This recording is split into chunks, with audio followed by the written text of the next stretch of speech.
les makers, aujourd'hui l'Arduino est encore au programme.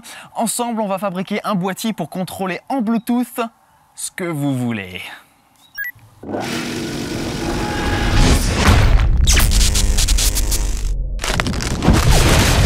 Aujourd'hui, dans ce petit vlog de bricolage qui sera plus simple que d'habitude, c'est l'été, on relaxe, on fait des trucs plutôt cool. On va donc utiliser quelque chose qui est assez nouveau pour moi et sur la chaîne, les modules Bluetooth. Donc moi je suis pas très à l'aise de base avec tout ce qui est communication sans fil, codage web, tout ça. Donc dites-vous bien que si j'en parle et si je fais un truc, c'est que ça va être ultra simple. L'avantage avec le système qu'on va fabriquer, c'est que vous pourrez l'appliquer à n'importe quoi. Donc là, on va commander par exemple la pompe de la piscine, mais ça peut être pour allumer un éclairage, commander un portail, enfin là, vous faites ce que vous voulez. Donc ça va être un petit peu les bases. Alors autre chose concernant les vlogs bricolage, je vais maintenant faire ça en deux vidéos. Il y aura une vidéo principale comme celle-ci où je vais aller dans les grandes lignes, vraiment les grandes étapes, vous montrer comment je fabrique tout ça et le résultat final. Et pour ceux qui veulent reproduire le projet et avoir vraiment plus de détails sur la fabrication, le câblage, le code, il y aura une deuxième vidéo plus détaillée et en non répertorié. Et donc vous pourrez y accéder si vous voulez via le lien qui sera cliquable juste ici ou la petite fiche à la fin de la vidéo. Bien! Le matos. Le cœur du projet sera piloté par un Arduino Nano. Le Bluetooth sera géré par des modules HC05. Pour activer la pompe, on va utiliser un module relais tout fait activable en 5 volts, une ou deux sondes à température DS18B20, une alimentation 12 volts. Alors dans mon cas, je n'ai que ça pour l'instant, mais le mieux sera d'utiliser une petite alim de type alimentation de LED pour fournir le 12 volts, étant donné que ça va juste servir à alimenter l'Arduino. Du fil et un boîtier en ABS pour contenir le tout. Comme d'habitude, merci Banggood qui m'envoie tout le matos. Si vous passez par mes liens dans la description, sachez que je touche une petite commission, donc ça me soutient. Merci à vous. Donc sans plus attendre, câblage. Je commence déjà par souder des connecteurs du pont mâle aux 3 fils de la sonde. Si vous avez une technique pour ces trucs-là, dites-moi parce que c'est trop galère.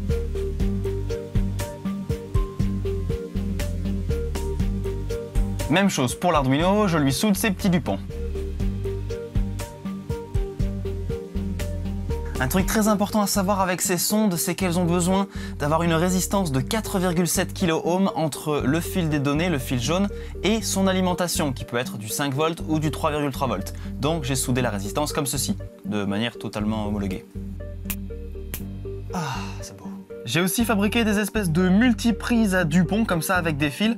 Ça va me permettre d'un côté de me brancher ici par exemple au plus et au moins sur l'Arduino et ensuite de distribuer ce courant dans le module Bluetooth, dans le relais et dans la sonde. Et tant qu'à faire, j'utilise les couleurs qui me servent le moins.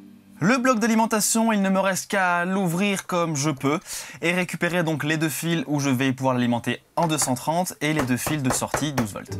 Ça c'est la partie un peu crado du bidouillage, hein. Comme je le disais, c'est mieux avec les alims quand même. On fait ce qu'on a, hein. Je sais que c'est pas un marteau. Et tada! C'est fou ce qu'on fait avec une scie à métaux, hein. Voilà, la torture est terminée sur ce monsieur. J'ai soudé ici donc les deux rallonges pour pouvoir y mettre le 230. Là, j'ai mis deux petits connecteurs Dupont femelles pour brancher ça dans l'Arduino. Et maintenant, je vais tout assembler et brancher avec des petits fils Dupont. Alors, détaillons un petit peu ce câblage. Pour commencer, on a donc l'alimentation en 12 volts qui va arriver avec le plus dans le pin V-in de l'Arduino et le moins sur n'importe quel ground. Au niveau du Bluetooth, je lui branche donc le ground sur le ground, le plus 5 volts sur un plus 5 volts, et après c'est au niveau de la transmission que ça va être plus précis. Alors comme vous pouvez le voir, il y a pas mal de pins, mais c'est pas très compliqué à comprendre. Donc ici on a le plus 5 volts, le ground qui correspond au moins, donc tout ça, ça va directement dans mon Arduino. Et ensuite TX et RX, ce sont donc les deux pins qui vont servir à transmettre et à recevoir les informations sur le port série. Pour ceux qui sont déjà un petit peu familiers avec l'Arduino, le module Bluetooth va en fait tout simplement agir comme un port serial et on va communiquer avec comme si on communiquait avec son PC. Pour le faire fonctionner, il va donc falloir relier le TX de l'Arduino au RX du module Bluetooth et inversement le TX du Bluetooth au RX de l'Arduino. On continue, j'ai donc relié le moins et le plus 5 volts aussi au module relais. Ici, le petit fil dans lequel on va envoyer un signal pour basculer le relais, je l'ai relié sur le pin numéro 5. Et je vais plus tard relier ma sonde, donc avec son plus et son moins encore sur le 5 volts, et le fil jaune donc sur le pin numéro 2. Je le branche pas tout de suite, tout simplement parce qu'il faut que ça passe à travers le boîtier. C'est l'heure de faire des trous!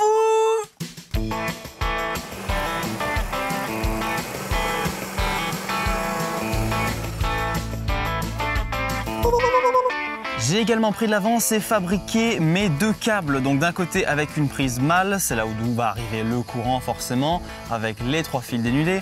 Et de l'autre côté, une prise femelle avec un câble plus court. Bien, maintenant qu'on a tous les éléments, on va pouvoir assembler. Voilà, j'y vais. Alors là, pour la sonde à température, j'en ai une avec un câble d'1 mètre, mais je la remplacerai plus tard par du 5 mètres, donc temporairement le boîtier sera près de la flotte. Alors pour maintenir les câbles comme ça et éviter qu'ils glissent ou qu'on puisse tirer dessus et arracher l'intérieur, j'ai deux techniques. Soit pour les fils les plus fins, vous faites un nœud tout simplement, donc vous passez le fil, vous faites un nœud et comme ça, il s'enlève plus, hein, tout bêtement. Soit vous mettez des colliers Colson, donc vous mettez des colliers de serrage ici à l'intérieur, là voilà, au niveau du fil, crac, vous serrez, limite vous en mettez un dans l'autre et vous serrez. Attention que ça tient un petit peu moins bien du fait que ça peut toujours glisser si on tire vraiment fort. D'ailleurs les amis, j'y pense, n'hésitez pas à laisser vos idées de petits trucs comme ça dans les commentaires. Surtout s'il y a quelque chose que je fais d'une certaine façon et qu'il y a peut-être 10 000 façons de le faire mieux. N'hésitez pas, ça peut toujours être cool. Alors maintenant, notre relais, c'est lui le fameux interrupteur pilotable qui va basculer le courant dans la pompe. On va s'en servir donc comme un interrupteur puisque c'est exactement ce que ça fait. Il est composé de 3 bornes, une borne commune, une borne dite normalement fermée et une borne normalement ouverte. Tout simplement, quand le relais est à son état de repos, donc son état normal, la borne normalement fermée est reliée à la borne commune et la borne normalement ouverte, elle est ouverte, elle n'est pas reliée. Et quand on va envoyer un signal dans le pin de signal, ça va basculer le relais et ça va faire passer le contact entre le pin du milieu, le commun, et le normalement ouvert qui devient alors fermé. Donc ce que je vais faire dans mon circuit, c'est que je vais relier le neutre de manière permanente à la pompe et je vais commander à travers le relais donc le passage de la phase. Et voilà, ça y est, alors c'est encore un beau bazar, hein, mais bon, on commence à avoir l'habitude. Donc on a tous nos éléments qui sont mis avec, comme je l'avais dit, donc la connexion en série avec un des fils du 230 donc à travers le relais. L'autre fil, vous le voyez, il passe à travers ce petit connecteur qu'on appelle communément pour la marque en fait un Wago. Donc c'est des petits connecteurs comme ça qui permettent de serrer les câbles bien fort et de les connecter rapidement. Voilà, donc ça n'a pas trop de tronche, mais bon, on s'en fout un petit peu, c'est de l'intérieur. Et on peut maintenant passer au code. Yo les gamers, c'est Experiment by Gaming. Alors aujourd'hui, on va se faire une petite partie d'Arduino. On va essayer de se faire 2-3 top 1 là. Bon alors, concrètement, le code ici est terminé. Attention, petite transition qui tue. Oh mon dieu que c'est beau! Alors le code est terminé, donc si vous voulez en savoir tous les détails, n'oubliez pas, vous avez la vidéo bonus complément dans lequel j'explique vraiment tout le programme. Donc je souhaite avoir la possibilité d'allumer ou d'éteindre manuellement la pompe quand je veux, donc pour ça j'ai des modes qui correspondent. J'ai aussi créé un mode programmation où je vais pouvoir l'allumer pendant un certain temps, donc depuis l'appli Bluetooth qu'on va voir juste après, je vais lui dire de l'allumer pendant 30 minutes, pendant 50 minutes, puis elle va s'éteindre toute seule. Et j'ai aussi créé un mode température où la pompe va s'allumer en fait quand la température va dépasser un certain seuil que je vais lui donner. Donc ça va permettre par exemple si vous avez une bâche sur la piscine et que la température devient très chaude en haut, de mesurer ça et de démarrer la pompe pour brasser l'eau chaude dans toute la piscine. Je réalise des mesures de la température toutes les 5 secondes et j'envoie ça sur le Bluetooth. Donc maintenant, on va avoir une petite appli qui est vachement balèze pour gérer tout ça. Vous allez kiffer. Alors, l'appli que je vais utiliser pour contrôler le tout s'appelle Bluetooth Electronics. Donc j'ai trouvé cette appli qui est vachement cool parce qu'elle vous permet de créer des interfaces comme vous voulez. Donc vous voulez créer une interface avec un bouton de démarrage là, vous le créez. Vous voulez mettre un autre bouton là, vous voulez mettre un slider comme ça, un potentiomètre, vous créez ce que vous voulez avec les éléments que vous voulez. Et donc cette interface, ensuite, vous allez pouvoir la lancer et interagir avec votre appareil en Bluetooth. Piscine, connect... Voilà, donc là c'est connecté et là on a un clignotement qui est de 2 fois toutes les 5 secondes à peu près. Donc terminé. Et ici donc si j'édite mon panneau, j'ai fait une petite interface vraiment toute simple avec donc un graphe pour la température, un indicateur de la température de la sonde, un bouton pour l'allumage manuel, ici le mode programmation où je vais pouvoir lui dire combien de minutes je veux qu'elle s'allume, et ici donc le mode de température si je veux que ma pompe se déclenche à partir d'un certain seuil de température. Donc on y va, je referme le boîtier, je branche sur la pompe et on teste. Ouais, c'est le setup du turfu, je sais. Donc voilà grossièrement le truc qui est branché à la pompe, l'arrivée de courant qui se prend donc directement à la prise là, la pompe qui est branchée sur ma sortie femelle, la sonde à température qui ressort là, donc quand il y aura du fil plus long, ce sera effectivement bien mieux, et donc la bâche sur la piscine qui chauffe beaucoup trop en surface. Oh là là, cette eau est super chaude, il faut la brasser. Donc hop, on va dire que tant qu'elle est au-dessus de 27 degrés, je veux allumer ma pompe, donc hop. Voilà, je dis OK, je fais envoyer et sachant que la température est donc à 27,63 degrés. Oh, c'est beau. Et donc elle tourne tant qu'elle ne redescendra pas en dessous de 25. Alors il faudra régler l'hystérésis en fonction de ce qu'on a. Si on sait qu'il n'y a pas beaucoup de différence de température entre la surface et en dessous, on mettra peut-être pas une hystérésis de 2 degrés. Enfin voilà, ça peut se bidouiller bien sûr, c'est pour le principe.